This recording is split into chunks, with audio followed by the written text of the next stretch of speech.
Welcome, everybody, to episode 54 of PT Shop Talk. On today's episode, we do a book/chapter review from Never Finished by David Goggins. And we finish up with our top 5 rap hip hop songs from 1996 to 2000. With me, as always, is Nick No Diggity Doley and Jeremy Ain't Nothing to F with Van Klompenberg. He Welcome, gives you the gentlemen. good ones That's every real. week. That's Every real. week. No Diggity is a straight banger, and I don't know what you're talking about. No, that's not even. And it goes That's so on your well short with list. your last name. No diggity doling. No Yeah, no doubt. diggity. Yeah, there you go. No diggity. Nah. No doling. It's a good song. No. That was a short even lister close. for me. That was a short lister for me. I can't wait to get into that one. That one's inspired by a little bit of David Goggins too, as I was like going through the book, and he references some of his jams as he's hitting the miles. So I got to figure he's a fan of the '90s hip hop. So we're gonna go late '90s, '96 to 2000. I like that genre. Yeah, there was some bangers for sure. As I was going through it. What? Jeremy hates it? No, the heyday. Heyday, I mean, yeah. that's he's the a heyday of rap. That's the golden age, Yeah, baby. yeah. It's pretty From good like stuff. 95 to 2010. That's the sweet spot for me. You had like a posthumous Tupac album every year too. That Yeah. was 5 nice. straight years, and it wasn't bad. Everyone was like, "Hey, this got some good stuff on it." That'd be good. Yeah, it's always interesting how much stuff everybody has in the vault when you talk about musicians. It blows my mind. Like, how is this stuff? Because they always say like Nirvana's got a ton of music unreleased because Courtney Love won't let it go, and Prince had like 200 songs written or something. It's Really? I think a lot of it's kind of demo, crazy, right? Yeah, Demo I mean they and- just put stuff down, And what they've done, like at least with Tupac, he had all these different. Like I remember back when he passed away, and I don't remember the exact number of it, but it was 200 plus songs that he had in the hopper. Yeah. And his mom was like in charge of his estate, and she was going to be she was the one releasing all those albums posthumously and worked with him on it. But then they tried doing the same thing with like Notorious B.I.G. And I just remember like half that stuff when they put like some B.I.G. verses on a song, and you'd be like, I've heard this before. It's like the same like lyrics, they just dubbed it over like a different track with somebody else, wasn't quite the same. Yeah, it's just crazy to me how much. I mean, and I suppose when you go into the recording studio and you're going to spend $1 million, I imagine you lay a lot of tracks down and kind of darts at the dartboard, right? Yeah, exactly. And some of it's not going to be very good, right? I mean, there's probably a reason it was cut. Mm-hmm. Who do you guys? I mean, the '90s were like a time of sudden deaths, like impactful deaths in the music industry. Yeah. I mean, I don't think we've seen that since, right? I don't know. I would say within the last 5-6 years, there's been some pretty big name young rappers go down. Yeah. Okay. Yeah. They were just talking about Nipsey Hussle. Was that his name? His guy that killed him just got sentenced today, I believe. Really? I didn't see that. Right. He went down Juice World, right? Is that the name? I remember Juice WRLD. Not big into the rappers, but it seemed like there was a rash of really young rappers, I would say, within the last 5 years. And maybe not my genre really, but maybe it's because the industry shifted so much. But I mean, when I think of the '90s, like you mentioned Kurt Cobain, right? I mean, Nirvana was like a household name, and then he takes his life, right? Yeah. And Tupac pretty much was right on that precipice, and sadly enough, I would argue it was like his murder that put him like into the stratosphere of like pop culture. And then the same thing with B.I.G. and their beef and all that story that came with it. Those guys were all like. So I guess maybe my point is they're more, maybe more mainstream, more accessible, and in their peak, in their prime, when it happened. We've lost obviously a lot of like older entertainers over the years. Yeah. There was that rash of like grunge guys killing themselves. But in the mid 2000s too. Yeah. I guess we had Chris Cornell and Linkin Park. Yeah. Does Stone Temple Pilots guy kill himself too? I think he OD'd. I mean. One and the same, Scott really. Weiland, yeah. And man, he was so talented too. I'd argue he had a lot of talent, a lot of national talent. But, right, yeah. But again, I'd say, and it's not like arguing any type of point at all. But I think by that point, Scott was already kind of past his prime too, or what could have been his prime. with the STP in their first iteration, and then even like Velvet Revolver jumping in with those guys. Yeah. And I would say obviously it was before our time, but that like early 70s, late 60s. I mean, that was Joplin, Joplin and Jimmy, Hendrix both went down. Right? Jim Morrison. Yeah. And they were all like 27 years old, just like Kurt Cobain. Right, the same club. Yep, 27 club. Yeah. So eerie. It's kind of weird. There's interesting people. I don't know how much you guys dig on like AC/DC history at all, but like there's be surprised how little I dig in that. Oh yeah. I've grown to enjoy Likewise. it more. Like when I grew up, I thought it was all just sounded like the exact same song over and over again. 100%. And there's still a lot of that, but I've grown to appreciate it more time, maybe. There's like diehard Bon Scott fans. And he's another dude, like chokes on his own vomit, dies, and then in a way that makes them more popular, and then Brian Johnson comes in, and then they have their biggest success commercially they've ever had. Yeah. It's not the way I want to go. No, for sure. You're past the 27-year landmark too. You're safe. You're safe. Throw up in your sleep all you want now, Jeremy. Oh, good. Let that vomit fly. Yeah. Was Amy Winehouse? Oh, was she 27? I think she was. Yeah. Yeah, that's a crazy number, man. It's Blink 182 said nobody likes when you're 27. Wait, that's a misquote. Is it? Yeah. I had an awesome 27th year in life. I just look at that like I was practicing as a therapist, kind of finding my groove. I finally got into like my first like half marathons and stuff. So yeah, that was probably a good year. Why'd you run a half? Because you knew you could finish it. Because I was a puss. I knew because you knew you could finish it. Why aren't you running fulls? I could. We'll save that. We'll get into that in the book. But I actually, and it sounds so lame compared to Goggins's, achievements. But the whole reason I did a half was only because I didn't think I could. I didn't do it because I knew I could. I did it because my friend told me I needed to. He was like, "The only way we're running this, I got to do a half because he did so many 10Ks, and he needed to challenge himself." And I'm like, before that, I was like, "Oh, I'm only going to do 10. I'm only going to do 10." He's like, "The only way we do Fargo is if we both do the half." So I said, "Well, fine, I guess." And he said, "If we go out and do a 6-miler together, and you're fine, let's do the half." So we did it. And I said that, and then like 3 days before the race, he had to pull out because he was injured. Got him. So then I was doing it all by myself anyways, but it was awesome. It was like a big mind over matter thing for me. Yeah, that was not my motivation for running at all. What was yours? I don't know, just wanted to. I know I liked running, and my buddy was like, I'd like to run a marathon. You should run with me. And I was like, okay. I was pretty sure at that point it was gonna be relatively easy to do, and it wasn't. I was wrong 100%, but I mean I was probably running, my longs were like 12 15 at the time, so it was like kind of like the Goggins thing. I mean, if you're gonna run, if you're gonna put one foot in front of the other, I guess just keep going. Yeah. My stop, I was already able to do a half at that point, so if no one's chasing me, no way. And I think it's the thing that he's such an endurance minded guy. But the thing is, you can make a 5K super hard if you run it hard.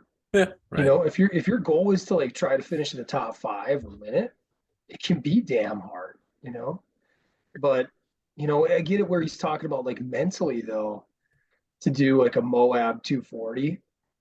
That I get where that takes a ton of mental fortitude because you're going to have so many ups and downs over 4 days. Oh yeah. And how do you just run and just will yourself? I don't know. These guys are special, man. They're special human beings, and I suppose it's like the more you do of it, like he says, the more you do of it, the better you get at it mentally. Yeah, it's just that whole thing is like prioritizing life, and I mean the way they just, I mean that's got to be about it for you. He talks about going to do a speaking engagement, find an ultra on the way, like I'm gonna sneak an ultra in between speaking engagements, like a little 200 miler somewhere. Just casually like did a 50 somewhere. But that's his recharge, right? I mean, for him running 200 miles is like me watching Netflix. you know, it's crazy. It's like me Yeah. reading about him. Like him Yeah, doing it's like makes me you reading tired about like it, right? reading about it. Yeah. Yeah. But So you make a great point, Casey, because he is, I think and this is what I grappled with during his first book. Like he is on his third marriage, and he doesn't have kids. And that's it. We all know that's like a huge game changer. And in his world, that's like, on the outside looking in, he would call those like versions of excuses that we'd come up with. But mm, to your point too, I think there's somewhere in the mid, there's some middle ground there. Sometimes it's responsibility you got to have as a parent. You can't be absentee dad just because you're out there, putting in like a 15-20 mile run every single day. and I mean, I guess He'd kudos probably to say, him. put your kid in the stroller and knock out 15.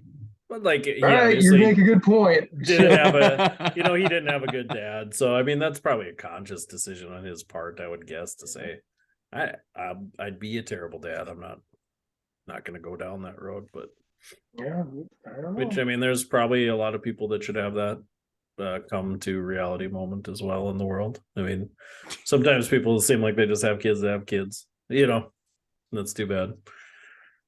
Yeah, That priority maybe. being a parent is low on the list of priorities. For me it should be up there. It's a huge responsibility. I mean, You I know? think it's an honor and it's a responsibility, and it's like I think we all know, like you kind of nailed something with me. You like we all know our relationship we had with our own fathers, right? So whether it was good or bad or indifferent, I think everybody as a dad probably should be called to like improve on that. Like you want it better than you had it, you want Mhm. that relationship better than you had it in some way. Yeah, I think If it was absolutely amazing, then I guess you want to replicate it, right? Um, yeah. I mean, so I think that's a good calling to have though too. It's also pretty damn admirable. And it also takes some endurance to do that because raising kids, is a freaking that's roller ups and coaster. downs. Yeah, that's more than Um, a 200 miler, 240 miler. I mean, that's all day, every day. You know, yeah. but you can't choose. I mean, you can choose not to do it, but I mean, again, why start if you're gonna make those commitments, stick with them. But Yeah. A whole other issue. yeah, Yeah. right.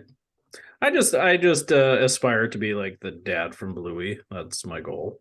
He's like the coolest From dad ever. Blue. Yeah, I don't know if you guys watch that show, but I've I had seen it some Bluey. recommended. Yeah. that dude he's Go the ahead, Jay. bomb. Isn't You did. What are you guys watching at your crib, Jeremy? Uh, my daughter is mad into blazing the monster machines right now. Okay. Blaze, good dude. Is that John Yeah. Cena? Was So that his she'll vehicle? I don't think so. Maybe. I thought he wrote the book. I could be wrong. He could be. Blaze. They Yeah, use a lot of like STEM terms. I'm cool with it. Like teaching about inertia and gravity, and so she'll Oh, just drop that in sentences yeah. like without the right context at all, and inertia. That's kind of cute. That's great. Yeah, Yeah. it's adorable. Yeah. My younger boys are like so deep into Pikachu or Pokemon right now. It's like it's Ooh. crazy, man. That thing has some legs to it, and you better have some deep pockets. Yeah. They do the card Birthday game. parties. They do. We've toned that down though, and we went through a round of that with Connor like Yeah. 7-8 years ago. Did he Um, save his cards? no, and that's been a great learning tool Yeah. because we've been able to say he didn't save them all. He sold them a few years ago, but he was all about it. Like every even gas stations would sell them. Like Casey's would Yeah. sell, little 5-piece packs, Mm-hmm. and Yeah. he'd just be like, everywhere he'd find them. He'd find them out. And we were able to point to this like a couple years ago. Hey, buddy, remember how obsessed you were with Pokemon? And he just like kind of smiled. Like, $2 million right now. he probably might have been, maybe. I think Logan Paul has some Yeah. multi-million-dollar card that's like crystallized into a necklace or whatever. But Yeah. yeah, but it's been a great learning tool to be like, dude, your interests are gonna kind of come and go a little bit. Mhm. And let's not go all in because you don't have much to show for it right now, except for a vast knowledge of Charmanders and Squirtle. Charizard. Squirtle. My, My kids are big into Pokemon cards right now, Yeah. and I don't know, it's fun. I mean, they like to watch the YouTube videos of people opening Yeah. them, and my daughter managed to pull a $300 card. That was exciting. So I don't know what we're gonna do with it, but Yeah. Put it in a case, man. Sell it to Logan Paul. yeah, Yeah. Yeah. He'll buy it for $350. yeah. I He'll got buy it like 350K. it put me down the Yeah. world of like sending your cards out to be graded. You know, I don't know if you ever seen Yeah. that. Right? I've heard of that. That Yeah. was a whole thing. It was like $60 to get the card graded. I was like, oof, that's a lot of money to like just No, have it's only- somebody tell me the card is it's fine. It's an average card. It's an 8, you know. It's an 8. It's, Like, okay. I'm just gonna take this home and wipe my butt with it, I guess. Yeah. But it's interesting, like that same 300, Raised. that same $300 card, if it came back like graded a 10 out of 10, it's now a $900 card. So I mean that pretty amazing. Do you think the There are guy's probably like- fingerprints do you on think, it. Do you think the guy's smudging it up for you and flicking the edges? Scratching it. Sorry, it's Enjoy only your 8. 7 son of a bee. But but I don't know if that's why they do it, but I think that's kind of a weird practice. Like when you send your cards off to get graded, the cost of grading the card is based on the value of the card. I think that's interesting too. So like it's sketchy in some ways because you're like, well, aren't you 100%. just gonna grade them all 9s and 10s then? But then, like you said, Nick, like it definitely gives them some motivation to be like, keep this card pristine. Mhm. Okay. So yeah, It's- I looked White love- gloves. I love our Curious. pods. White gloves. I learn little things every Yeah. week. so it's very interesting, but it's a long process. It's like a 3 to 6 month deal to get your card back because they're so backed up still from COVID. But That takes a lot of trust too. If you are assuming there's going to be some value behind one of those cards. well, typically, if you go through a card store, they're going to insure it for you. I did ask about Okay. that. So Okay, good to know too. Good to good know. to know. Before we move on to Goggins, you had a Goggins-esque outdoorsy weekend. Tell us about your snowshoeing. Man, snowshoeing. You guys snowshoe at all? Is that like a thing you guys Never. ever do? Never. Like Jeremy, you'd have to have just the monstrous ass shoes I've ever seen. I've had people tell me I need to do it. I need a winter hobby. Those were his Sunday loafers. yeah. Jeremy's like shoes boat shoes. would be my snowshoes. No, I was out at my little country home with my kiddos. No wife, just took my kids because they had Monday, Friday bookended weekend. So, but my wife had to work Friday and Monday, so I want to be out there a little longer. So I just packed up the kiddos and went. And my kids, maybe mentioned this before, very soft children. I don't know how this has happened, but they're weak, weak in at least body. I don't know, soul, spirit, pretty strong. But so it's like we get out, out to the farm, and I'm like, hey, let's go out, let's sled because my dad blows it out. So we have pretty nice hills out there, and like let's go 4-wheeling, let's do stuff. My kids are like, yes, it's cold out. It's like it was one of the nicest weekends so far this year. It was like 35. My kids are like, it's pretty cold, Yeah, Dad. it was a great weekend. Yeah. So I finally convinced them. I think I convinced my son because I had like a machete. I was like, you can have the machete. Like you just chop whatever we find. And then I was like, well, if you're going to stay here, Ophelia, you're going to have to be in here with the bugs and the mice by yourself because that's what my farmhouse is full of. She wasn't into that, so she packed her stuff up and came with us. But it was quite pleasant. Again, if you guys have never snowshoed, my initial assumption of snowshoeing was like, I'm just going to glide along the snow. Like, that's not how it works. Like, I was still sinking in. How are your hip flexors? Tight. Yeah. I was still sinking in, 4 inches at least in the snow, a lot of places. The snowshoes have like the heel that lifts up, like unattached from the shoe, so you can kind of have a normal gait. But that brings its own can of worms because if you want to take a step backwards, Oh yeah. you're going downtown. The back of your makes sense. snowshoe is digging into that thing and you're going down, which I have like poles, like walking poles for it. If you ain't buy those things and you go down into like a 12-foot drift, that's an adventure Done. in and of Done. itself. Your deer food. Yeah. I was about coyote food for sure. Coyotes will get you. Saw lots of coyote tracks while I was out there in the old dead dog pile. Yeah. Yeah, that Yeah, garbage you saw pile. you had a dead animal slew, you said? Yeah, Shot us. yeah, the classic dead animal slew. There was lots of coyote tracks there. They're loving that. Wish I could have been there in person. Yeah. And so then the next day I wanted to do it again through a different part of my trees, and my kids made me pull them on a sled this time. They were not going to be walking through there. Damn, you're like Rocky IV. Yeah, pulling 70 pounds of kids on a $5 sled through the snow. It's a workout. Nice. It's a workout. That It was is fun. nice. Well, what a joy. You guys should come out sometime. We'll go And snowshoeing. this is rural Maddock we're talking about? Yeah, Maddock Esmond area. Yeah. Okay. All right. Right in that turf. Beautiful. Sounds like We something got to do it. Wooded Men's area. retreat. Sounds like something from Chronicles of Narnia or something. Esmond area. I have like 1, 2, 3, 4, 5, like 6 beds out there. I mean, we could have a good time out there. Jeez. It's only 3 Look at that. bedroom, but bunk That's a beds. lot. Bunk beds. Bunks. Jeremy top bunk, I assume. So of course. Yeah. No other way. Except you could just sit into it like it was a chair, which is nice. Yeah. Go Kevin Nash over the top rope into that thing. But no, it was I'm pleasant. It was Yeah. It is always interesting when mom's not around. You know, you get things are different. I mean, we follow a different set of rules. My wife knows that too, so she definitely preps the children. Yeah. Hey, don't let dad let you stay up late. Don't let dad let you watch a bunch of TV. She So they're knows. parenting you. Yeah, they're parenting my parenting. Okay. You know, hey, make sure dad like makes some vegetables while you're out there. Because if I'm gonna be honest, it's gonna be like chicken nuggets and mac and cheese. That's pizzas. That's really what we're gonna go for.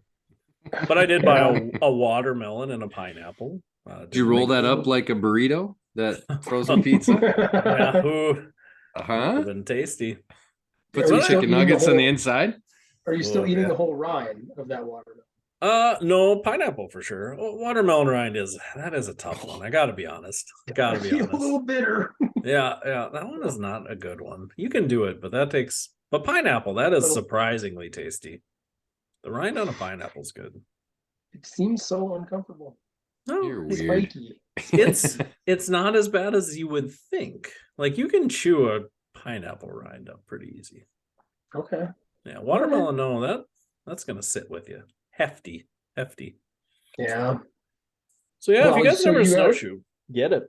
It's fun. Yeah. Recommend We're it. gonna have to. And I like getting away. So nice, so pleasant. It's not like Fargo's crazy, but it's just, you know, I taught class Thursday night. I teach a 1-day class to therapists, and we decided to no big deal. Humble brag. We decided to Go on, King. you know, we decided to break it up teacher. this year because you know we get the surveys back and people just hate giving up a weekend day. So we're like, well, let's do 2 to 6 Thursday, Tuesday. Oh. So it's like I worked, then I taught the class for 4 hours. Then it's like pack the kids up, drive out, hang out all weekend, come back, work, teach the second part of the class. That was, I would say, more draining for me than doing just a Saturday. But I didn't have to do the long weekend thing. That was probably a bad idea on my part. In Pros and cons, man. Yeah, but you know, thinking about it, it's like it's so blessed to be so busy, though. You know, and I shouldn't say so busy, but like just have things and opportunities. Like I just had, you know, just a really good attitude about it. I realized like I could have been sore and angry about it. Like, oh, I can't believe I agreed to teach this class, and like I can't enjoy my weekend. And instead, just had a good attitude about it, and it was fun. I enjoyed it. Yeah. And Mindset's so big. yeah, man, It's you huge. yeah, just so many of those moments I was thinking about where it was like, boy, you could really go the opposite way with some of this stuff when you think about it. You know, like And we're, you know, you come back from, you guys have all had it, you come back from a long weekend and there's always stuff on your plate when you come back that, you know, wasn't there before. And again, you could be angry about that to go, oh, I can't even take vacation for 4 days without, you know, stuff coming up. And it's like, it's all good things, you know, staff really have great staff that manage themselves, just little things. And, you know, Part of what we do. I was having a conversation very much on the mindset thing, and I'm in a little different season of life now where like this coaching thing with wrestling, my boys has been around forever now, my 10th year doing it. And last weekend, Super Bowl weekend, we hosted like back-to-back tournaments on Saturday and Sunday. They're big fundraisers, they're fun competition moments for our boys. But that takes work, right?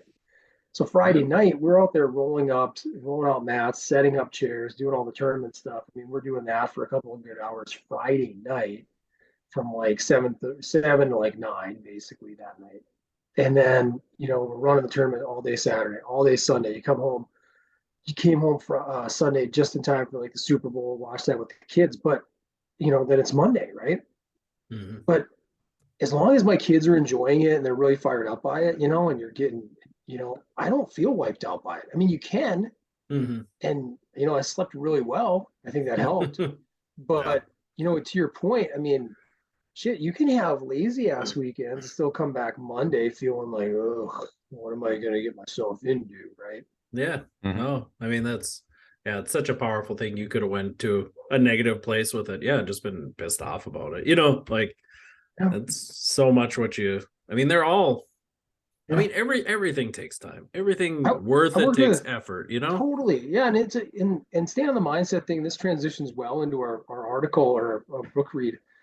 But like I worked with a therapist one time who he swore, he's like, I learned this long ago, no matter what PD course I go to, I'm gonna take Monday off afterwards.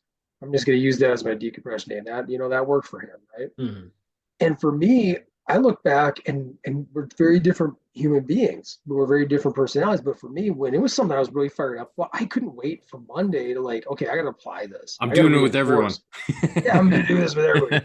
And just see how well it works, right? See how I can apply this. Everybody's getting tailbone manips today. But I wasn't perfect either because I get to like, by Wednesday or Thursday, you're like, ugh, I'm like, yeah, I'm definitely feeling that my brain has been working like nonstop. But not everyone again, we're all different people. Hey, all our Grimsby, level 2. He was motivated. Yeah, I think that's always the juggling act of PD and stuff like that. Because I feel that way when I teach on the weekends. It's like, should I have a decompressed day or because that's a little different in the fact that I mean they still energize because teaching is one of those joys I have. I just enjoy that part. I mean there is some of that, but there's it's just different. I don't know. It's hard to say. I like to take a decompressed day in that week sometimes, but you're in a different model too. I mean you're in an ownership model. I walk those shoes, and then you got a little conundrum of your own. You're like, well, I'm going to be. Is it worth taking a day off? It kind of hurts the clinic a little bit, right? Yeah. No, for and sure. These are just, and I'm not saying it's right or wrong. It's just stuff that we wrestle with, mentally, and we got to make decisions one way or another. But I get where you're coming from, and either way it can be fine, as long as you don't like turn one day into like 2 or 3, right? It's like, oh, I'm so wiped. And then you probably got other issues. You're probably not being fulfilled by what you're doing on your normal, occupation career. Mm-hmm. Yeah, I think again, I think some of that comes back to mindset of, do you really love what you're doing if you're so wiped out doing what you're doing? I don't know. There's some of that. Yeah. Like if you love what you do, you'll never work a day in your life. Oh, boy, he did it. He done did it. Well, the snowshoeing would have been a great segue. I'm kind of struggling for another one, but I didn't do it for 240 miles. So we'll say Casey snowshoed for 240 miles, and that's a good segue. Yeah. Into our. That's like another man that ran 240 miles. Did any tendons explode? No, 0 tendons exploded. It didn't explode. It was about to. It wanted to rupture. There was and then I told that tendon, mindset is everything. Yeah. So we're breaking down David Goggins' second book called Never Finished. He released it in December of 2022, so it's a very fresh book. His second book overall, his first one being Can't Hurt Me from 2018, very fantastic first outing. If you listen to the Audible version, I'd also recommend that because they break it into alternating podcast formats with Adam Skolnick, his the guy who actually reads and interprets the novel for David most of the time. Very, very powerful stuff. Very, impressive. He a very impressive set of accomplishments. What David is willing to will himself through with his social media presence and everything. We're going to break down specifically chapter 7 because anybody who, if you're out there and you've read the book, you'll know that there's a lot of discussion on some rehab principles, some issues that David was rehabbing through with his knees, and then how that just a lot of good therapy dialogue. That did the modifications to his gait, regional underpens create the issues that he ended up experiencing at his ankles, and his anterior tibialis. So just very, very interesting stuff. We've all kind of finished it fairly recently, so we wanted to open the door to it. Maybe I'll start with some Q&A on that. He opens a chapter. He wants to also be a smoke jumper in Montana, or he's doing this. He's fighting wildfires in Montana. He happens to be experiencing some knee issues. Sees an orthopedist. He's told, here's a line I want to hear from you guys. Like, he's told, you have the knees of a 90-year-old. Classic. Jeremy, what'd you think when you heard him say that? What a large majority of people see anytime they get imaging all across the nation. Totally. The one it brought me back to is when we first started in practice here, our TSR told me, she's like, now wait a second. Your next patient, they had x-rays and it's the worst that the ortho has ever seen. And I said, okay. I said, I'm okay with that. Just do me a favor and keep mental tabs on how many times you hear that. And it was like a week past. She's like, oh. So that's where it brought me. It's like, you get imaging, totally. They see any arthritis, worst I've ever seen. Yeah. And same here. And knowing that as a backdrop, I'm like, well, I suppose if anybody's going to have a lot of wear and tear on their knees, he's going to have it, right? Used to be 400 pounds, and then he runs 400 miles a week. And he went through Air Force training, went through BUDS, Navy SEAL, Army Ranger. I mean, all these accolades that he had from a military perspective as well, the training that comes along with it. So I can understand he's had some wear and tear, and that'll actually, not to spoil anything, but that comes up big time later on in a couple chapters. Some stuff that he learns, but so he's being told he's got these knees of a 90-year-old, the swelling, the edema, and then he has this what he describes like a dislocated patella that really kind of sends him into a tailspin and creates all this swelling, and he's in the ER. And he starts doubting because his whole goal, I should back up, his goal is to go back to Moab in Utah and run the 240-mile desert like ultra. So the previous chapter, he did it, but he kind of ended up on a meandering course, had some elevation issues, pulmonary issues, and he ends up like going home. But since he left the course, he goes back to the cabin, but then returns and finishes the whole thing. But since he left, he's a did not finish guy. He's DNF. A DNF. Yeah. So his whole goal, the second he finished, he's like, I'm going to come back and do this thing the right way, the next year. So that's his motivation, and that's what's driving him. And he wants to do this Moab. Same time, like fighting wildfires in Montana.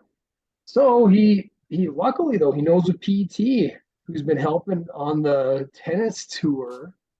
But time frame wise, this is fall of 2020. So COVID is like, he kind of branches off, talks a little COVID talk. And then he's got a therapist named Casey. I know, that was very fun. I like that. That was cool. Mm-hmm. Spelled correctly and everything. Went with the C instead of a K. Curious if Casey was the one pulling the blood from his knee. That seemed like I was too. I was too. I don't think so. You wouldn't think so, but he made it sound like that was part of the treatment. I was like, oh, that's Casey's hardcore if he's just sucking out blood. Yeah. And some of his diagnosis, like the knees of the 90-year-old, right? He had the in Montana, PCL. Everything's legal. That's true. Yeah. Torn PCL, MCL? Partially torn ACL, medial and lateral meniscus tears. I saw there was tendinosis of the popliteal. I don't know if you guys noticed that. Okay. All right. I was like, oh, okay. That little guy's even getting worked on. I audibled it. didn't Oh, see you it. guys don't get the pictures then. No, I want to. Why? They reference the pictures a lot. The book. Oh, I Ooh. love it. There it is. There's David. Yeah. Let's see. Talk amongst yourselves. So so The French Casey Revolution was neither French nor a revolution. Discuss. so his PT is named Casey out in Montana. Not Casey Hansen. He's in Fargo practicing. Mhm. Hate But Montana, really, if I'm gonna be I honest. I want like, did anything? What were your guys' thoughts? The way he shared the dialogues. I mean, his interpretations of the dialogues with Casey. Oh, hard to see there. Oh It doesn't yeah, pick it up, but it's not coming through. Yeah, I But read Yeah. it. I read it. It's yeah, good. good work, Jeremy. Yeah. Can't believe the Popliteus. I want to see some of these pics. Show us some of the pics. Complex tear in the posterior horn of medial meniscus, intrasubstance degeneration, anterior horn of medial meniscus, tear of the inferior articular surface of the anterior horn of the lateral meniscus, intrasubstance degeneration in the anterior and posterior horn of the lateral meniscus, osteochondral defect in the medial femoral condyle, no free floating fragment, partial tear of the ACL, sprain of the PCL, tearing of medial and lateral retinaculum, patella alta. Oh no! I know. Sprain of Riding high. quadriceps tendon, tendinopathy of patellar tendon, Because quads are so tenosynovitis strong. of the popliteus tendon, suprapatellar joint effusion, popliteal cyst, lobulated cyst surrounding the posterior cruciate ligament, soft tissue edema in the medial aspect of the knee, moderate atrophy of the knee. That seems like a Wow. word. Oh yeah, at The whole 45 years knee is old. So shrinking? he's got a lot of self-doubt too, or reasons to be self-doubting. I mean, you're gonna run into those things. But so my question is, so he verbalizes some Casey dialogues. getting some of that mulligans in there. Oh, he's got more. Oh Yeah, mold that ankle. MWM Yeah. baby. Yeah. Yeah. That's how you do it in mile 213. In case So- anybody's wondering. So he's dialoguing about, this discussion that he had, and early on, Casey's like, what are your goals, and he tells him he wants to run Moab, he wants to run 200. Is it possible to do 240 miles? And Casey, the PT, is like, hey, I think we should temper our expectations. Let's Basically. not have expectations, which I thought Yeah. very interesting again from a PT standpoint to be like, don't have any expectations. Yeah. I mean, did you guys, so reflecting back on any of those dialogues that he shared between him and his therapist, anything jump out at you guys, or would you have handled it differently, or do you give him a couple thumbs up for at least the way that he messaged it to David and handled the situation? I mean, I do like that it wasn't like necessarily doom and gloom. Like he was willing to work with him. Like, all right, Yeah. you want to run? Like I've seen your imaging. There's probably a lot of therapists that would see that knee and go, I ain't touching you. Like you need to go have surgery. So I thought that was cool. Like, but I would say like you got this guy in your office that's like super motivated. It's like, let's use it. Yeah. I don't know. And Some of it's storytelling, I'm sure. You never know, but and I suppose he doesn't want to guarantee him. You see that imaging, and it would be hard for me to go, yeah, you'll be able to run 200, like because a normal human And nobody being, knows, I'm like, though. oh Like, boy, I you don't know if can't. I'll be able to I run might. 240. Go ahead, Jeremy. I mean, yeah, go ahead. no, I was gonna say like the anecdote that he gave was right. He ran 10 miles before his MRI. Yeah. Right. Yep. And The so tech reader's it's like, you should never run again. Yeah. And he's like, got a lot "She going know." on. She said a lot going on. But you got like who he is, right? Like at that point, and I don't know. I guess like let's see where we get. If you want to do this, let's go for it. Let's shoot for it. Yeah. I can't guarantee you anything, but like you also know that that's not average Joe, or below average Joe. So you'd say, man, let's go. Let's see what we can get. So Yeah. We can't argue about having. I mean, one of the consistent complaints amongst therapists is like non-compliant patients or patients who aren't all in and invested. And I like the way David himself. He said that his therapist. He said Casey was not his leader. He didn't lead it. He's like David had consultant. And I thought that obviously that hit home with me from God, was it 6 months ago we sat in the pod and I said that's how I had to approach my knee rehab last year too. It was like nobody had to care about it more than me, you know? And so that resonated big time with me. And I loved hearing that from a guy who you know, is not necessarily a healthcare professional, but understands like, hey, you know, if I'm gonna get these beyond lofty goals, I mean that's like almost for healthy people, 240 Yeah. miles is realistic. And there he is with like these terrible knees, you know, these totally injured up knees, and he's like proving, hey, maybe it's not all the structural issues that you know set us back. So I thought that was pretty cool. Yeah, And that's very, he got dry very cool. needling done to the knees, Casey. I And know. BFR. And Oh, BFR. yep, I did see that as well. Yep. Yeah. I liked his justification of the dry needling to get all that blood out of there. So He didn't say to get the blood out, not for the needle. He just said he used a procedure called dry needling, which is like acupuncture. Hundreds of needles in there. talk amongst Hundreds. yourselves. Did he Rhode say, Island it is neither a in the road nor book? an Because island. I was Good. pretty sure that his only reference to it is like when he says that it was like acupuncture. He's stuck him like a mother effing pin cushion. I think he is what he said. 200 Yeah. needles or whatever. Yeah. Yeah. Yeah. Well, pretty profound. So then they're going through this whole rehab. I thought it was pretty interesting too. I've heard about this with professional athletes, you know, who are maybe they're trying to rehab back to the NBA season or the NFL season, and they basically like move somewhere to complete, you know, multiple hours of therapy a day. And it sounded like David was doing that too. Makes you wonder what type of model that was, if he was paying out of pocket to do all this therapy, or was it like 1 hour, 90 minutes dedicated one-on-one, and then it's like, hey, you could just come in and keep rehabbing, use Working our out. space to use stuff. You know, I got to imagine at that level, especially because it mentioned this therapist too was like on tour with a tennis pro. Yeah. So I have to imagine that's his model of, hey, you just pay for me cash by the hour, you know. Well, hard to imagine insurance would ever settle for Yeah. something like that, but No, I'm pretty sure there's no insurance. What are your remaining deficits? I'm not able to run 240 miles at once yet. Yeah. Yeah, I felt like I had to take a break at 220.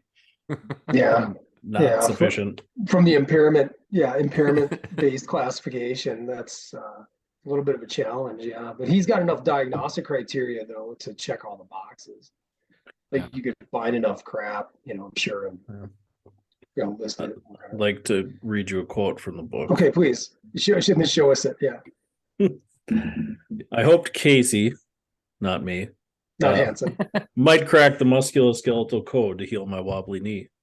Yeah. That his needles held the power to not just reduce inflammation, but reconnect frayed and torn ligaments and regrow cartilage. And well, they can. He's hoping. He's just hoping. Okay. He's hoping. Hold on, hope. Okay, let's be real. I don't think it's fair to say me. that. I don't think it's fair to say that PT Casey was like telling him it was going to do all this stuff. You know, we weren't necessarily there in that. I can't imagine another therapist saying this is going to rejuvenate your tendons and regrow cartilage. All this blood flow and white blood cells I'm going to bring back to your tissue. Goodness. I don't know. I don't think it's fair for us to litigate that right now on here based on his quote. Yeah, completely unfair, actually.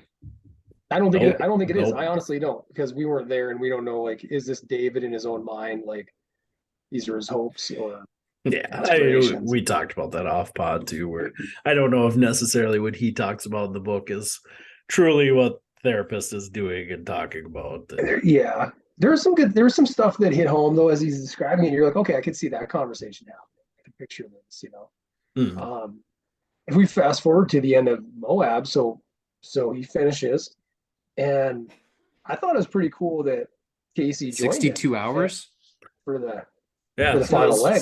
Pretty sweet. It's interesting that this guy that has this team of pacers would choose him as his last leg pacer. I thought that was kind of weird. Like maybe they had that much trust in each other, but you would think you'd have like your best pacer at the end. But he said he was doing what, 12-minute miles? And that's what he's. Yeah, He's trying to average they 12 and a half. averaged at the end, but he said they had some that were sub 8s. Well, I thought he said Yeah. like at one he had like a 6:19 pace for a Oh while my when that God. one Yeah, dude right. was like him and that one guy were battling for a little That bit. was a He was- fantastic story. Like yeah, tried to his piss buddy him from off New to make York. him push him. Yeah, Yeah. Um, but I can't yeah, imagine a mile 220 kicking down to like a 6:19 pace. I mean, a 6:19 pace, if I'm gonna be honest, is probably faster than I've ever ran in a race. Like for any length of time where I could go, yeah. mhm. Like, I mean, yeah, I probably kicked it down at the last 100 feet at Fargo, Yeah. you know, when you go into the Fargo Dome or something. But my, even my then, I fastest probably never overall made it. race, my fast was like 7:04. And that was a 5K. Yeah. and we're not on this level at all, but I'm just saying, like, so here he is, I mean, hitting that stride at that point. And then That's unbelievable to me. yeah. I thought that was great. I mean, I mean, if you're working with somebody maybe of his magnitude, I wonder too how much of that rubs off on you. If you're with a patient who truly inspires you and wants you, you see what they're willing to put themselves through to accomplish something, and you can, if you're, similar minded to a certain degree. I don't know if anybody has David Goggins level of mindset, and mental endurance and capacity, but even half of that fraction of it, like, I think it would probably fire you up. It's so amazing how many people do run these ultras, though. It'd be fun to just read all their stories because I've read Ultra Marathon Man, and I mean that's like a complete opposite end of the spectrum of a guy who's just like naturally gifted, and it just came so easy for him to run. But Yeah. even there, it's like, yeah, there's still some mental fortitude. A guy that his body is built to ultra marathon, where Yeah. David's kind of the opposite side, where it doesn't David's seem like his body he's was built big, to marathon runs. 6'1" or whatever he is, and pretty solid. So yeah, I mean Cameron Haynes. I don't know. Did you guys ever read "Endure" by Cameron Haynes? I know we kind of talked about that a little bit last year. He's big in ultras too, and I don't recall him having anywhere near the physical challenges that Goggins has had. He's documented, in going through it and fighting through it. Maybe that's some of the point of his book too. Like, hey, let me show you how hard I am. That's very interesting. I mean, I think just anybody that just curious in the human body should read on these ultra marathon runners. It's just, man, I don't know. I'm sure there's other physical feats like climbing Everest is very interesting. I've read books on that too. I mean, just the training and prep that takes. But then you have these Sherpas that's just their life. Like it's crazy. Wim Hof, man. They're like, Yeah, Wim Hof. I'll head on down, running marathons in shorts in the Arctic Circle, no shoes. It's crazy. Yeah. I was just looking it up. They said like the fastest split on record for an eligible course for a marathon is like 4:37. So well, somebody just did a sub 2 hour.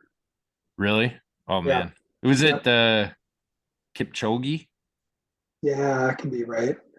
Yeah, look at if you're doing the research tonight, Jeremy. I mean, it's pretty recent, within the last 6 months, and that was something that people previously thought was possible. I mean, people were like, nobody will ever run a sub 2.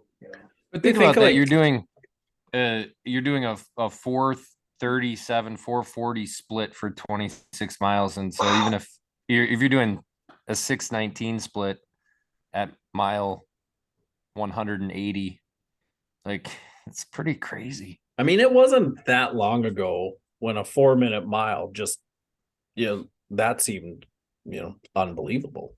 To do it once, like 1 mile under 4 minutes. That was like that's Chariots of Fire, right? And when does that take place? Not that long ago. I mean, well, the movie was made in the 80s, but I mean, yeah, it was a little earlier than that, but it shows you how there's always something else out there. I mean, there's some other. It is pretty remarkable. So feats that we go. 1954. 54. Yeah. So I mean, you're talking 70 years almost. In the scheme of like human evolution and sports. I mean, that's not that long ago to now have people running that almost 26 miles straight. I mean, yeah, crazy. Man. I mean, there's some incredible humans out there, and they're willing to kind of put themselves through it. And as as we kind of tie a bow on the book, you go through and he documents, like we were talking a little bit about the ankle and it sounds like his anterior tibialis tendon was the one that was flared up. I mean, that's what he states in the book. I don't have Audible, just like Jeremy. I don't have the pictures, Casey. So he doesn't really show any pictures of. Like, have you ever seen his gait? Shows a picture of like his heel striker. Well, I don't really see his feet. All his videos, it's like torso up, but you can see where he talks about how he was always how does he describe glider? A glider. It's got to be heel strike. And then he wasn't really absorbing, shock evenly distributed among his body. He talks about, Casey. So that was something interesting too, because Casey, you just covered a research article about gait changes and modifications to that, what effects it has. And here he must have undergone some gait changes as part of his rehab process to prepare for Moab. And he talks about how it felt really, really good for quite a period of time. But the downside was now his feet and ankles were getting more jacked up. And maybe you could argue because they weren't absorbing force like they should have all those years too. I don't know. Yeah, you wonder, was it like a shortened gait that caused him maybe to dorsiflex more to clear through because he wasn't using hip flexors and things as much and using as much knee flexion extension. So maybe his dorsiflexors had to kick in a lot harder to clear the foot. And that's why tibialis blew up like it did. And I don't know, I suppose, they talk about in the book, like it's about to explode. Yeah.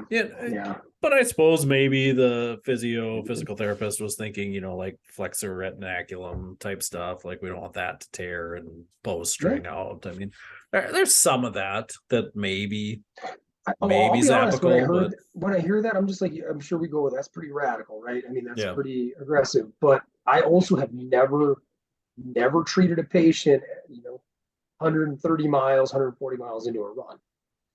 Who knows what you're going to see on there. Yeah. Just like you talked about his chafing. When he gets into the description on his chafing, that was like wincing, right? I mean, like he's like, my ass cheeks were ground beef, hamburger. And hamburger. And you're like, oh man. And he's all this Desitin and just to get through that, and yuck. Man, again, it goes back. It's not just the physical thing, but obviously the mental. And you're like, to be able to say, hey, I'm going to heal from this. My body's going to be fine. But the honor or the feeling of accomplishment that I'm going to have by completing this feat, that's going to live forever. So I'm just going to finish this out. I mean, that's just absolutely remarkable. But even, a 26-mile race, again, everybody's doing that. I mean, I'm not saying that's a huge accomplishment. I felt accomplished doing it, but again, that chafing, I mean, I'm not a small man. My thighs chafe pretty good. Yeah, my thighs chafe too. I've had body glide. I've used body glide and all that. Bleeding all over when I finished that marathon. But if I'm going to be honest, I didn't really feel a whole lot of it, until I stopped. Your body is pretty amazing. Casey, this is 10 times 10 marathons in a row. I mean, I'm not downplaying what he is. I'm just saying it is amazing how the body, even my weak mind, can like start to do some of this stuff. Yeah. Okay. I see where you go. Yeah. And I had the same. I had my last half. I remember I had bad nipple bleeding for the first time, and I guess it's kind of common. I think The Office, even like that episode where Andy had to Band-Aid up his nips. I wish I would have used that because I never experienced it ever until like my final half. And the pictures of us afterwards, I'm like, got my arms around like Michelle and one of our friends, and my little tank top's got these pink little dots pouring through. And then the rest of the night, I'm like, can't touch my nips. And that was 13. That's all that was. Yeah, I pretty much had calluses on my nipples from training. That's how much I loved running, Jeremy, though. I mean, get mile 2, those suckers were popping out right away. So grind them off. And I was always like a mesh tank top runner. So mesh is not like the kindest material to your nipples. Not at all. I'd argue it's one of the worst. Yeah, it's like little sandpaper on there. So cheese grater. It's like a soft cheese grater. I definitely went Band-Aids on the marathon, like to start. I was like, I'm not even, because I found Body Glide to hold up only about 10 to 12 miles. It seemed to be its peak. After that, you either had to reapply or you were in trouble, which is what happened to my thigh. I don't have the nice V that people look for. They're just mashed together like two beefs. So yeah, that's a mess down there every time I run a race. Body Glide was like heaven sent for me. I remember I'd get bad like thigh chafing, and then so I don't remember who even told me about Body Glide, and I think I had to go to the bike shop and get it there. They would sell it, and I would apply it, and I'm like, oh wow, like right away that was like game changing. Yeah, that and like a nice spandex bike short or something underneath. Yeah, and then compression helps too. Yeah, that was like huge. I never got in the winter when I run tights. You know, that obviously solves that. So, because when I first started running, I didn't know have anything. So I used to run like underwear shorts. That's a terrible cotton boxer briefs. That's awful. That's a terrible decision. I love hearing this stuff because you're just like, in hindsight, when did you start running? I don't know. I was like 21 when I was like, I think I'm going to try this whole running thing. I've hated it my whole life. You played sports growing up. Why did you think boxers was going to work? Boxer briefs, not boxers. Yeah. I would have, and then I went to nothing. I just went shorts. That was way better, but there's a support issue there, obviously, that gets exhausting after a while. So, I mean, there's pros and cons to it all. Yeah, the spandex shorts were the way to go. The spandex shorts were definitely the way to go. Yeah, I wish once someone you get comfortable with like some lycra and stuff like that, it's fine. It is actually, and it's nice and supportive. Yeah. Well, and like nowadays, it's so easy. I can go on Amazon and get like a 5-pack of spandex shorts for $10. But back then has changed everything. Yeah, back then it was hard to find. If I'm gonna be honest, like I could get a pair of. You didn't go down to Shields? Yeah, we had Shields, but I could get Under Armour shorts for $30. But even then, like to that point though, Shields didn't have a robust I mean, they had a little bit of something, but Under Armour was like it, man. That was like the only option back then if you wanted something like that. Materials, yeah. I mean, you could have went jockstrap. I guess I could have went that route. Yeah, you could have. Well, and David mentions that like the first. I think he mentions that. I don't think it's Moab. I think. What did he do before Moab? Do you guys remember? It was a couple chapters ago, but he did it was like his first ultra, since his heart issue, and he just talks about how the comparison, he reflects on the difference between running ultras in 2007 when they were really burgeoning, and there might be like 50 runners, and then by the time he did this other one in 2019, there were hundreds of people running. It just exploded. People are willing to be crazy. You hear about, and that's cool. It's an infectious crazy. Yeah, kind of like what marathons got crazy popular in the 80s, right? I mean, like everybody ran a marathon in the 80s, and now not that everybody's running ultras now, but such a huge shift. I mean, that used to seem so crazy. Somebody tell you they ran 100 miles, it's like, that's not believable. I don't believe you. You're lying. I think this could be taken somewhere, and it could be a fun thing for our listeners. Like, so you guys need to know we're doing our own little accountability group here, kind of like, hey, I did my workout this morning, and we're texting each other, snapping pictures, stuff like that. Maybe we need to up our game and identify something. I'm not running a marathon. Yep, I've actually signed you up for one already, Jeremy. That's what I've been doing as we've been talking. I'm gonna be a DNF. DNS. Did not. I signed you up for the Detroit Urban 26, where we just run through 8 Mile 26 times. Oh, just back and forth. Well, I think great rap in that area. We should figure out something that's physically challenging, and like maybe it's in the summer, and we commit to it. And that's our opportunity to get together physically. A physical challenge, huh? Yep. Look into that. Let's eating 2 large pizzas. That's a physical challenge. I feel like anybody out there listening, if you want to just comment, when this video goes up, when this pod gets dropped, throw us a comment or shoot us an email on what you'd recommend 3 of us do. Maybe it's a try of some sort. That would be fun. Can't But- swim. Jeremy, I'm beyond excuses, brother. You're in charge of the bike, Jeremy. I'll I ain't gonna run. hear Nick I'll can ride the swim. bike. Nick I'll can ride the swim. bike. I also Nick hate swims. swimming. I don't want to swim. That's the only thing that irritated my knee last year during the try was the swimming. I'll swim. I'll do it, but let's do We'll something. We find- all got it. find It's something we all I got to can do ride the together. bike. I can ride My only thing is it can involve zip lining. Just if you're gonna put that in, don't bother.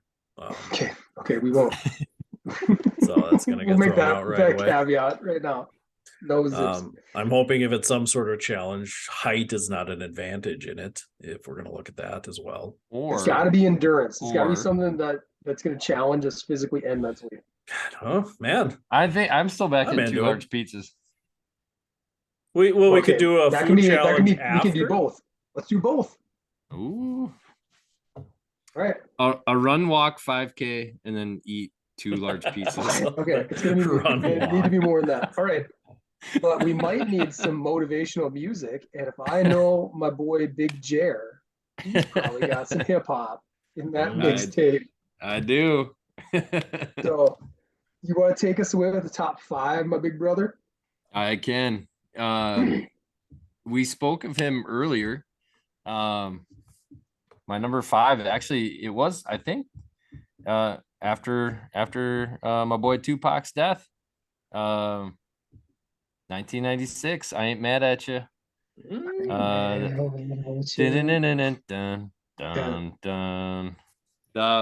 Okay, we might need to. Okay, hold on. You guys did this to me. Is that what album was that on? All Eyes on Me? That was released in 1995, I think. Was it? I can be putting my foot in my mouth, but I think it was 95.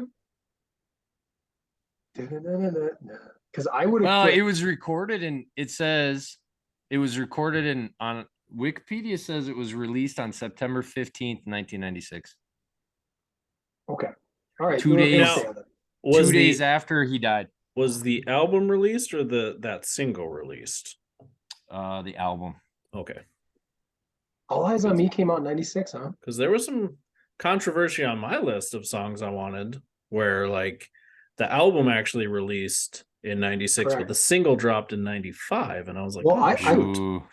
Can we look up All Eyes on Me? When was that? When was that dropped? Because I kept out a song. It says 96. Released February 13th, 96. Could have been maybe I should have stuck with Recorded in October 95. Okay. All right, recorded October 95. All right, it's good to know. I like that though. Good jam. You have that before. I won't deny it. I'm a straight rider. You don't want to what with me? Oh, look at that. Maybe we should just do Boom, Oh, wait, karaoke. tell us what's great about I Ain't Mad at You. I love the piano. I can't get rid of it. I don't know. I think his storytelling is good. He was one of those dudes, right? Like I kind of put him in the same as Eminem, where like some of his like more ballad, slow stuff, I think was really like he was like kind of polarizing on his material, I thought. Brenda's Got a Baby versus the other side of it. So. I get around, round and round. Yeah. So I don't know. Great verses, great flow, and that little piano riff. Yep. Yeah. Yeah. That's what, And by then what brought me in. he had a whole like ambiance of just being a badass dude, right? But he could sing those ballad, like whether it's a ballad or kind of like a sexy whatever R&B type song. See, and this was retroactive for me too, because the later songs I had probably like heard to when they came out. I was only in 6th grade. Don and Karen weren't letting me listen to Tupac. Right on. Did you have the double 6th album grade. though? Did you sneak it? Did you have Nope. it? No. Didn't have it. Nope. All right. And in Canby, that wasn't getting any radio play off of KKCK at No, the time. I don't think. not yet, huh? No. What were they banging No. back then? What was Oh KKCK? man. Boy, it's hard to imagine. They must. I mean, Probably they like must have been. Soundgarden or something. Yes, man. One week since I left it. Yeah. Fridays and to say I'm sorry. Yeah, that's that's a good banger. song too. Yeah. No, that's not. That's kind of I'm sure rap. on that. That's hip hoppy. Taking Yeah. the Chinese Chinese chicken. You have a drumstick and your brain starts sticking. Okay, That's I'm gonna good. change my top 5 right now. Yeah. Bare naked ladies. No, yeah, that's a great album, and That yeah, is like great. California Love was huge for me. That song Mhm. was just a banger. But again, that single Yeah. See, dropped that released in in 95. 95. Yeah, That did. Because Yeah. that I was trying to put on my list too.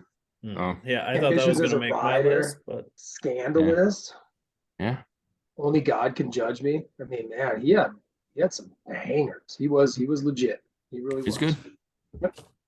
I'll jump in next. I'm gonna sneak in here, I was right in gonna the let middle of me the finish. sandwich. Right. All right. All right. Or did you just really wanted to be in the middle, did you? No, not a huge Hey. rap guy, so I'll Okay. finish strong. Have no fear. Okay. All right. My number 5. I kind of referenced him just a little bit ago, but I'm for real on this song. It is by DMX from 1998. It's Rough Riders Anthem. Love the. I mean, I think Wiz Beats like handled a lot of his production and and he just came out so raw. I mean, the dude, another guy who just came off very real, and I don't know, everything the way he flowed was very different with like those intentional pauses after Yeah, the certain pauses. certain points. Fid that you could listen to it like before. I remember it was one of the few songs that me and a couple of buddies would listen to like at wrestling practice, and otherwise it was all hard rock, classic rock stuff like that. But we had a little DMX on there, had a little Tupac. We listened to a lot of AC/DC though. Not surprising. Not surprising. So, but that's my number 5. Rest in peace to DMX as well. So we're 2 for 2 on. Unfortunately, not a good list. Performers who passed away. But yeah, 1998's Rough Riders Anthem, the opening track on. It's dark and hell is hot. And hell is hot. Yeah. Real. Great album, because that's also my number 5, Rough Rider Anthem, DMX. Ooh, let's go. Mean, for me, this was as close to rock and roll as rap got. I mean, it had that same ferocity that some of the new metal I like to listen to at that time had. Yeah. Rap wasn't, rap. I liked rap growing up. I was a big Dre, Snoop guy, but it was different. It was that gangster rap was angry in its own way, but it was probably. When it was angry in ways I didn't understand. It was like smoother, right? Like, yeah, and I think of Cali rap, like Dre and Snoop is smooth. So it was either like the super funny stuff, where, just telling a ridiculous story on the West Coast, or was the East Coast stuff about like lifestyle I didn't understand, or it was that West Coast, hate the police stuff that I really didn't connect to. I mean, I just, so like, it was cool when rap started to change around that 96, 97 to be just a little more generally acceptable kind of music. Mainstream. Yeah, like he was rapping about frustration and being angry and all that stuff, and I could relate to that. Not that I'm an angry man, but I mean, we're all angry at some point about things. So that's something, right? Not if you have your mindset right. I didn't know back then. I didn't know, Jeremy. Yeah, like you could go positive or you can go negative. I went so negative back then, and this stuff spoke to me. So DMX was personal growth. That was Casey. Album. Mind your business, lady. Yeah, nosy people get it too. So good. That's my number 5. Rough Rider. That's awesome. I love it. We're off to a hot start. All right, J-Bone. Yeah, DMX, spoiler alert, didn't make my list. Yeah, he just sounded like he was struggling in the restroom. Like this, not up in her. His flow was. No, he didn't like the dog barking. That's I don't believe how he barked, but a little more guttural. We'll work on that. Yeah. We'll fix it up in post production. Yeah, I'll add him in later. Every 3 seconds, 4. I'm going to put one of those when Jeremy's talking. Those were annoying though too. Remember that hip hop trend where they put like some dogs barking in the background of some songs, like some Rottweilers, and it adds ambiance. That sucks. 50 Cent was still doing that in like 2005. Anyways, My number 4 is Bone Thugs, Ghetto Cowboy. Okay. I'm gonna write this down because it's new to So me. this is up there as like it's like Coolio Gangster's Paradise. When it comes on, I think I could rap the whole song. Just Ghetto a goof. Cowboy. Yeah. Crazy and Lazy Bone.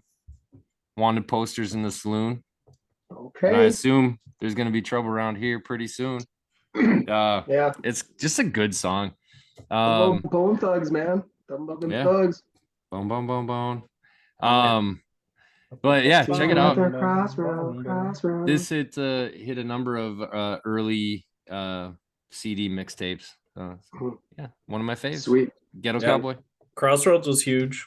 Big Crossroads fan. Yeah. And I got a You buddy won't be that lonely. Shout out to Pineapple Express. claims he's never heard Crossroads, but he's a huge Ghetto Cowboy fan.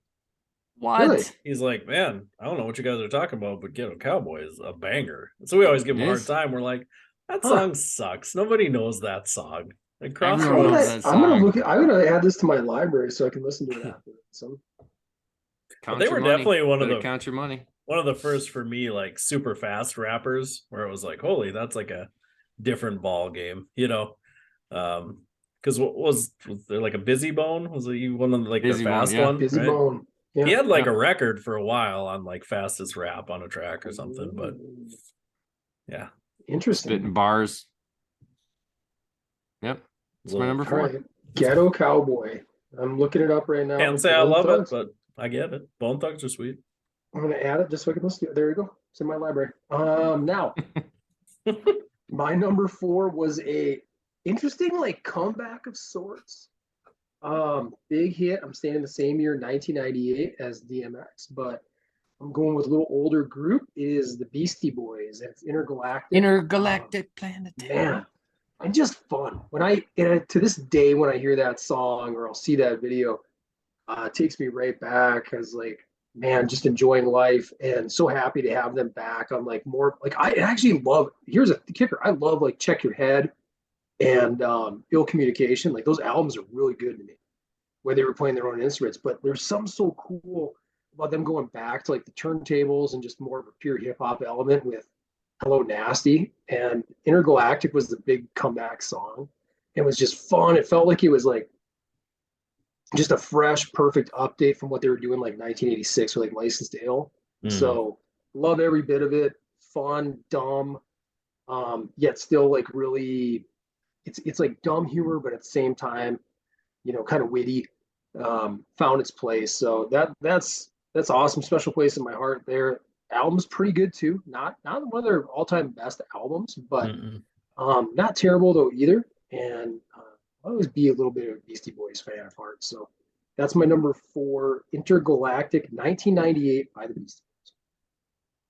Yeah, it's a great choice. Cool group. Yeah. Yeah, I was, you know, coming off of what Sabotage was like 94. 94, yeah. Right. So you didn't really hear much about them until that point. So it was, like I said, it was cool when it came back out. Like, yeah, these guys are kind of old rap group, and like they're still just like LL. You automatically was do the still trying robot to, when you that know, comes LL up. was still trying to rap at that time. But yeah, Beastie Boys known to let the beat Drop. That's a cool line. That is everybody says that when that song's on. That's just a cool line. And that's just a cool like self-reference, right? It's like, Yeah. you know, when you made it when you can reference yourself and still make it be cool. Because it's like 12 years later. And another, you know, sadly enough, another RIP because MCA passed away a while back. Cancer, long battle with cancer. Yeah, I don't know if there's ever been another group that's done like the trade-off style rap like they do well, you know, that doesn't sound disjointed and ugly, nasty. Like they're very hard to reproduce. I mean, it's not hard to reproduce, but nobody's really done that style. Well, they were really on the same No. page. Like if they were going to do like a story, like exactly what you're saying, like it worked so well. I don't think they were ever better when they told a story like High Plains Drifter or not Brass Monkey. What am I thinking of from the first album? It's a great song. Same thing where it's like an old West type of theme where we're rolling through the West and, you know, and everybody's got their own like verse, but it flows really well and it tells a good story about how they all connect with each other. And I think that's awesome. Yeah, that's a good choice. All right, my No arguments here? number 4 from a rapper I don't really like that much, but this song I listened to a million times, and there's something about it that I don't know, just stuck with me. Whatever was production value or just kind of cool, different sound, and it's "Hard Knock Life" from Jay-Z back in 1998. Yeah, Big, Jay-Z's style just big wasn't hit. my style, but there was something about this song. I think too, it was right around his kind of explosion into the man, who's Yeah, gonna it was. eventually become the rap guy. So I kind of appreciated for that. I thought the samples was super cool. It was just fun to listen to. It was a different rap song for me, where I don't know if I necessarily like the verses and everything, but it was just like a chill listen to, like I could just nod my head, which Yeah. is different than a lot of rap for me at that time. So still sticks out. I still, every time that song comes on, I'll listen to it. It's still a very enjoyable song. So it's Hard Knock Life. I don't really like anything else from him but this song. Really? So yeah. You don't even, okay, everybody mentions the Blueprint. You don't like the Blueprint at all? No, couldn't That was Man, tell you that something was I when he that's took really enjoy off. from good. him. That whole album, basically Wait. top to bottom. Which one you talking about? Hard Knock Life? Blueprint. Oh, yeah, Blueprint. Blueprint's so good. And wait, hey, Yeah. when did it drop? You guys remember? Famously, September 11th. September 11th. I bought it. I came back to college and realized what happened. No, that's on my short list. Actually, I have about 3 Jay-Z songs on my short list, but none of them were strong enough to crack it. Number 3 for me, this is by Dr. Dre and others, 1999, and it is Explosive, off of the Chronic 2001, which came out again in 1999. Very confusing when I was Very, thinking yes, about yes. We can rap look back in songs. hindsight, yes. But just a really amazing song. And I remember when that album came out, it was like, I think he being Dr. Dre had such big shoe, or big shadow to fill following the original Chronic, right? That was, to me, it still is one of the greatest hip hop albums ever made. Still is, still holds up. But Chronic 2001, first time I heard it, first couple of times I remember being like, this is good, but it's just not great. It's not great like the other one, right? And a couple songs stuck out. One of them was Explosive. And then a bunch of years later, when I kind of got back into it, I remember when Kanye was kind of peaking and he talked about like the songs that really inspired him in the hip hop game, and he referenced Explosive. I'm like, oh, okay. Then go back and listen to this again, and I've just re-fallen in love with it and have ever since. So, great little like guitar riff to open the song and just keep playing through it. Fantastic. So that's my number 3. Can I put my number 3 in there? What? Can I go back? I didn't do my number 3. Oh, did I jump over you? Yeah, it's all right. I'm sorry. No, you're good. Okay. Mine was Hard Knock Life as well for Oh, number 3. that was nice. So it Oh, you actually ruined worked that, out Nick. really. I ruined everything. It actually worked really, really well. Great when we have back-to-back Snick Doling. What have you Just a done? great nod your head song, chill song. Like you said, it was like the beginning before he blew up. But to me, growing up playing hoops, as like hoops and Jay-Z were like, they were inseparable. So it's just a good chill song to listen to. Bump that around in actually all next 3 of these. Mike Silty's Audi going up and down 75, Canby, Minnesota. Those were the days. So Yeah, this was like that's that's a great point. That was like a good song to listen to. Cruising Maine. Either cruising or like shooting basketball. Like I just pictured I was at the kids call that Rutgers Park in New York. I just imagined, Rucker Park. Yeah, people on doorsteps watching me and them chain nets, just swishing it. Yeah, I was terrible at basketball, but on the farm by myself, no one knew. Just me and Jay-Z out there shooting hoops. Yeah. We had some chain nets up by the Canby Municipal Pool. Ooh, we had them at the high school too. Yeah. Dangerous. Don't get your hand cut in it. Yeah. No. Oh, we had to hear that a million times at recess. You're going up to swish the chains out. Yeah. Get your fingers out of there. You'll lose your hand. It's like, well, why do we have these nets then? pretty much like zip lining, if I'm gonna be honest. Oh yeah, I had a hawk on my shoulder every time I was playing in case another bird came down to take my basketball gloves off. You had to be prepared. It's the only kid shooting hoops and gloves. Chainmail gloves. Yeah. So grade number 3. All right, Casey, you're up. All right, my number 3 Yeah. again. I feel like I just talked about it. From 1997. This was definitely a rapper that I thought was cool as hell. His first album was huge for me, loved it, and then this came out. It was Hypnotized by Biggie Smalls. Just awesome song. Love the sampling from earlier rap. You know, it kind of gives you that roots feel to it, and he was so goddamn smooth. I don't know. There's just no way to put it. It's just I was like 13. That song made me want to drink Cristal and party all the time. When I was 13. Yeah, I didn't even know what it was, but I wanted it. It was great marketing. Like that was just a cool party song. Felt like you were on top of the world when you were listening to that. That's a cool, badass song. It's Hypnotized. It's a great song. Fantastic. All right, I'm back. Number 2. Oh. Go ahead. Take it You're away. just here. Mine also comes from the Chronic 2001. But I'm going with Forgot About Dre. It's a good one. Nice little Eminem drop. That's probably, like, to be honest, that was my first recollection of hearing Eminem too. Like, they're starting to put him out there a little bit more. So, and he just absolutely destroyed it on there too. So that, you know, Nick, you said it, like, although I don't know that I ever had that period where I was like, this is not a great album. Like, top to bottom, that's one I could listen to over and over and over again as well. So Yeah. it's just like rap history, right? The quintessential album right there for sure. So. What's made it now all these years later, it's like all time, you know. Right. Yeah. And So definitely. and you're right, like, and he hasn't touched, right? Like, they talked about that forever, like him, you know, and not wanting to pull the trigger on another one. And I'm like, he hasn't, I don't know, Well, he hasn't touched yeah. that since.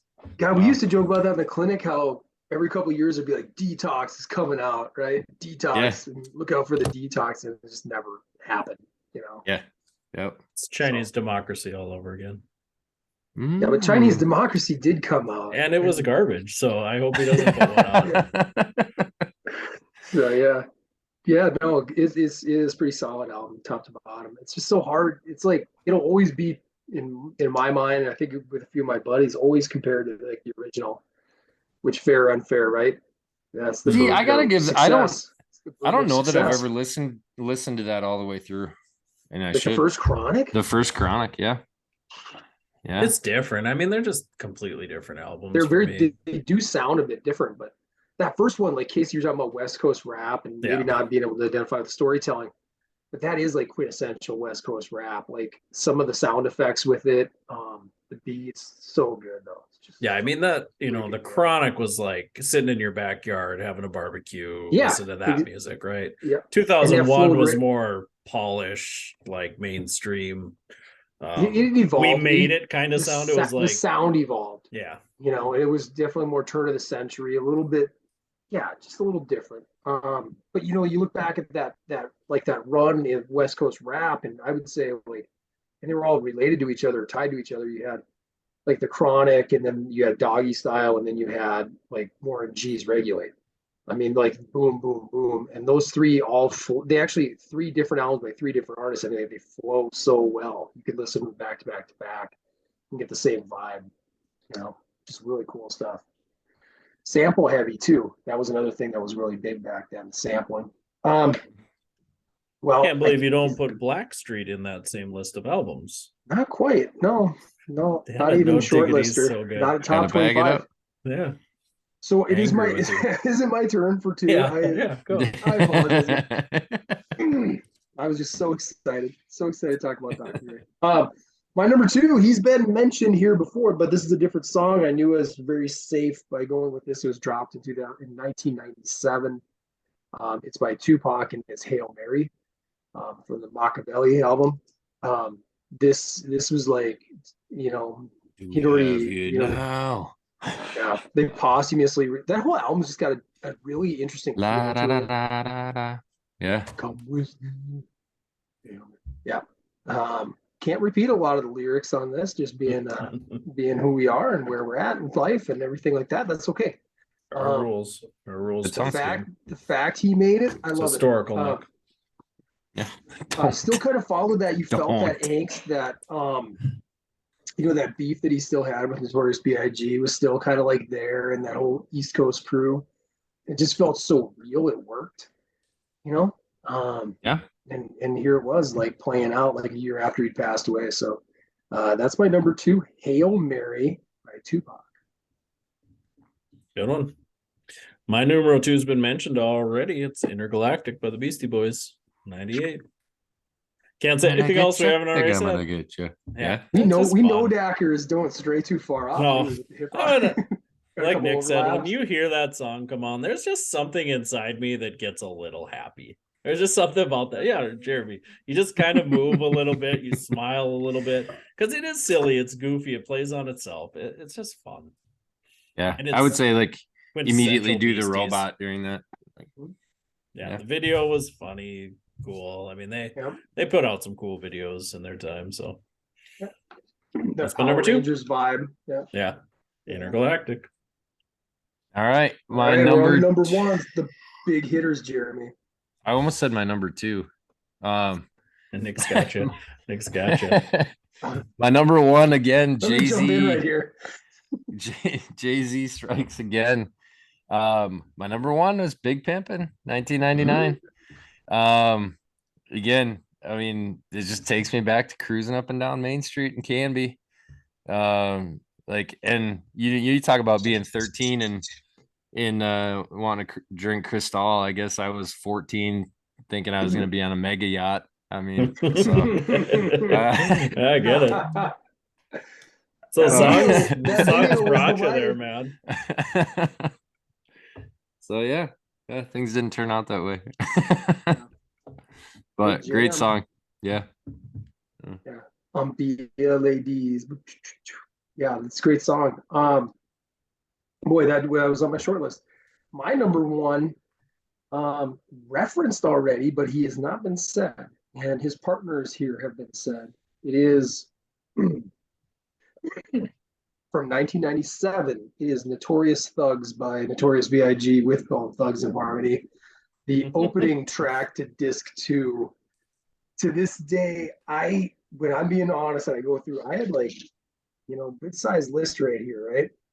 And when I'm going through it, and I'm like, which one of these? This is my number 1, and like number 2 ain't even close. Hail Mary ain't even close to this for me. Like I can still listen to Notorious Thugs like weekly to this day, and still feel like, I don't know, get some vibe out of it. And it like everything works about the song, like the beat to it when it starts out, and like that piano, the piano, and then going right into like the heavier bass, and then when B.I.G. starts rapping, it's like a whole nother level. Just butter every time. So good, just ridiculously good. And then you get the thugs coming in at the end that just fits with it, man. Like I said, it's number 1 and number 2 ain't even close. So wow. For me, easy choice, huh? All right. For me, it was like when I came up with this list, I'm like, I got number 1, and now I just got to figure out the rest of the list from there. So yeah, go check it out if you're out there listening and you have not, for some reason, you've never heard this song. Go check it out. Very cool. My numero uno has been said already. So it's from 99. Forgot About Dre. Slim Shady LP was huge for me. I love that album. I could probably rap every word on that album. Eminem didn't make it any of those songs on this list, because I will say I go back now and listen to it and it doesn't quite hold as strong as I thought it did at the time. It's like, yeah. Not like the Marshall Mathers LP. I can go back to listen to that and still go, that's a good rap album. But yeah, Slim Shady LP is definitely, it doesn't hold up as well. But there's something about Forgot About Dre with Eminem's it was kind of his, like Jeremy said, introduction to a lot of people, I think. His raps was really cool on there. It was, it was kind of funny. The Dre parts where he was just calling everybody out was really cool. Like you just feel like Dre was just getting it all off his chest, and it was just yeah, I love that song. Everything's cool about it. Do you guys keep up with Jeremy? You probably keep up with a lot more than me. Does Eminem do much with Dre anymore? Has he? That's a good question. I haven't listened to Eminem's like last God, 4 albums. He has to owe. I mean, that early part, like you said, like he was on this album, but Guilty Conscience, they did together as a duet, and that was huge too. And obviously Dre produced his first couple albums, and that got him out there, and M referenced that a lot. Yeah, just being in that great circle song too. I was going to ask, so you got the Slim Shady LP, you bought that, right? Yeah. I'm going to ask you guys this, Jeremy, did you ever buy it? No. I don't know if there's ever been an album that surprised me as much when I bought it. Like expecting everything to be hi, my name is my name, and you're thinking this is gonna be a fun album, right? And let me shove a needle through your eye. Damn, you get to like the second half, he's talking about role model and still don't give an F. And there's some like definitely... that back half of that album is dark, Bad but it was Beats good. Evil. Like, Bad was Beats it Bad Evil. Habit or something? Yeah, I mean it was it was a different thing. Like I almost felt bad listening to it too at some points because he is talking about murdering his wife in a few of those songs. Yeah, just the two of us. 97 Bonnie and Clyde. Yeah. That's where like some of his stuff to me is so good, and some of it is just so trash. Like there's some people I'm like I could listen to anything that they do, and he's not one of them for me. So. Yeah, I think like there's times in the Slim Shady LP where it almost verges on like Insane Clown Posse style rap. Very similar sound without the horror core part of what ICP was doing. His was real though. I mean, they were button heads too, right? Yeah, they did. Yeah, they hated each other. Well, he kind of it was almost like Tupac and Biggie. He had that with like everybody. Paintball shot at your truck. Wow. But that was like, and I think it is legitimately maybe a little bit of who he is. But do you guys remember that? Like 99, 2000, 2001? Like if he'd do an interview with anybody, he was shitting on somebody. Oh yeah. It was like he did some stuff like being from Detroit, he did some collabs with Kid Rock, and then they had like a falling out and he was calling him out. They were calling each other out. He had stuff with Limp Bizkit, like they did stuff together, and then they fizzled, and then he was always calling out boy bands, I mean, he was like lighting all them fires. Yeah, right. But there was some people that absolutely loved it though. There was like this sect of music listeners that were like, hey, this is refreshing for a guy who doesn't go around and like say, oh, I love that, I love that, I love that. He was like, no, that song sucks. Like I hate that guy. Yeah, it was kind of refreshing in some ways because it was definitely that like boy band era, like everybody's buying just garbage albums. I do, if I'm gonna be honest. NSYNC. He's like Millennium is not bad, boy. Not bad. I'll go back. I'll listen to him now, but I was at that age I crapped on him too all the time, But it was interesting to see. I mean, those kind of bands were tearing up TRL, huge. Creed and those soft rock bands and boy bands, and he called them all out. Yeah, he wasn't afraid, man. He's not afraid. That was good. Yeah. But I mean, he's definitely turned that Slim Shady LP into obviously one of the best rap careers of all time. I assume he's the number one selling rapper of all time. He's got to, if not, he's gotta be him or Jay-Z, I would assume, right? Yeah.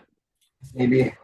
I don't know if has Jay-Z really put out much. If you go back the last 10 years, has he dropped? Yeah, I would assume Eminem, just based on how prolific he is. I mean, he's probably got 11, 12 full-length albums. Yeah. And then they don't even go by. I mean, album sales are nothing anymore, right? I mean, it's like digital sales, song sales. Yeah, it's weird now when they say people are, platinum and diamond. It's a weird algorithm now to figure it out. Yeah. Like, are you guys familiar with how do they get how do artists get compensated when I have like Amazon Music Unlimited and Mhm. you iTunes Unlimited? It's Like probably how per are click. Yeah, I is believe it it's per play. It's is it one Yeah. like 1/1000th of a cent or whatever. whatever they can figure out and Yeah. negotiate and yeah. Yeah, I'd Wow. assume artists were making a heck of a lot more back in the album days than they are now in the streaming days, but you can adapt now. I mean, you don't have to put out albums anymore. And you see that. I mean, there's a lot of artists now when I go on Amazon, it's like, oh, they released a single. They released a single. There's nothing attached to it. Well, Eventually, they get enough together and throw 5 or 6 more tracks on there and release an album. But I assume nobody's listening to those extra tracks anymore like they used to. yeah.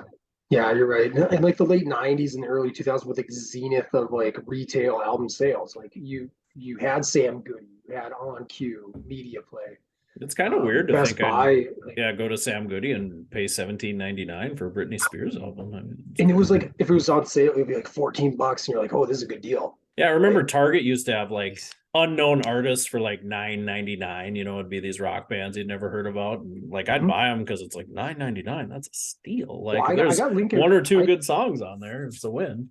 I got Hybrid Theory for like $5 at Best Buy because they were like an emerging artist and all I knew. I just knew they had one hit. So I'm like, oh, They're one of my $5. I'm like, they're one of my favorites. Did you see they Long just time. dropped a new song? Speaking about Yeah. bands that did just they? yeah, with Chester on it. Yeah. Okay. Yeah. It's like a leftover track from Meteora, and it sounds very Meteora. Meteora. It's not bad though. I mean, all Yeah. things considered, when you think about it, Okay. you get starred for bands. If you had tracks again, Is if it they called released Lost? yeah, I believe so. If they released a Nirvana album today with unheard Nirvana album, like I would gobble that thing up, even if they were crappy songs. I'd at least, Yeah. I'd give it. Well, and maybe that's the beauty part about having like Music Unlimited. I don't have to like invest specifically in this one album. I can add it, give it a try, and see if I like it or not. I miss Yeah. it sometimes though, because I do like bands will put albums out. Boy, I just don't sit down and listen to it enough to enjoy it. Because there's definitely CDs I own now where I didn't care for it that much when I first had it, and then you listen to it and your tastes evolve and the sound evolves, and you hear a song 5 or 6 times and you like it. I just don't give songs that much time anymore. Do you think our lives have changed a lot too? Like I'm not the same place I was, 15 years ago or I'd have to go back maybe 17, 18 years ago where I can do that and then drive around Fargo. Yeah, I'm not cruising On Canby anymore. Listen to Highway Jason. 75, You could baby. stop in PK's. PK's, cold button Eat two fries. large pizzas. If I look at like at my Amazon list, I add music that I like to it all the time. Like most of the songs I've added probably in the last 3 years are like FM radio hits. Old. No, Yeah. they're like whatever pop music on now. Yeah. It's like songs I would have never listened to, but it's like what my kids listen to. It's what I hear on the radio, so that's what I listen to now. I Like probably do a you're lot just more a- of that. You're just a drone now, man. I am. It's a bot. It's not like I turn on rock radio and listen to rock music or anything anymore. It's just there's not I don't do it in the office. I don't have a commute really. I'm 5 minutes, I'm home. Yeah. So That's why we got to work out in the mornings. should we just stream our workouts together? Well, Listen to your I'm music. saying, like, or that's what I like get my tunage in. See, I'm Tunage. such an audio book guy when I work out. Well, to each his own. Yeah, I don't know. I use that as Well, my- Potato, potato. Good Yeah. list, guys. I like it. I got some Ghetto Cowboy to listen to now. Check that Go out. You're gonna like soak it. in. Yeah, You're gonna like it. it's not as good as Crossroads, but it's all right. Yeah. That completes episode 54 of PT Shop Talk. Like always, hit us up, ptshoptalk@gmail.com if you got any questions, concerns, want us to do a list, want us to talk about a topic, want to be a guest on the show, let us know. Check us out on Facebook, PT Shop Talk. Also, if you want to see the videos, we're on YouTube at PT Shop Talk as well, and you can follow us on Twitter at PT Shop Talk 1. Until next time, I'm Casey Hansen. With me, as always, Nick Doling and Jeremy Van Kloppenberg.